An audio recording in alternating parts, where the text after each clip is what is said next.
Hello everyone, જય શ્રી કૃષ્ણ. તો આજે આપણે બનાવશું રવાના લાડુ. રવાના લાડુ બનાવવા માટે એક લોયામાં રવાને ગેસ શેકવાનો છે. એ જ લોયામાં કોકોનટનો પાવડર ધીરા ગેસે શેકવાનો છે. બંનેને ગોલ્ડન બ્રાઉન કલરનું થાય ત્યાં સુધી શેકવાનું છે. હવે એ લોયામાં તમારે ઘી ગરમ કરી અને જે બંને શેક્યું હતું એનું મિશ્રણ તમારે નાખી સરસથી ઘીમાં કોટ કરી લેવાનું છે. હવે બદામને 4-5 બદામ લેવાની છે અને ઝીણી સમારી લેવાની છે અને આમાં બદામને પણ સરસથી મિક્સ કરી લેવાની છે. બધું સરસથી મિક્સ થઈ જાય પછી ગેસની ફ્લેમને ઓફ કરી દેવાની છે.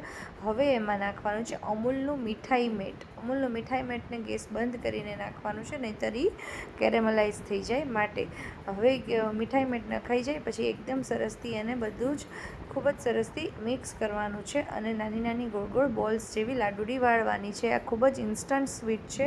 ફક્ત 5 થી 10 મિનિટમાં બની જાય છે. ક્યારેક તમારે ઓચિંતાના મહેમાન આવે કે તમને સ્વીટ ડિશ ખાવાનું મન થાય ત્યારે તમે આ સ્વીટ બનાવી શકો છો. કોઈ જ મહેનત નથી, કોઈ તૈયારી નથી અને બહુ જ સ્વાદમાં સરસ લાગે છે. જો તમને આ વિડીયો ગમ્યો હોય તો please like, share and subscribe. By.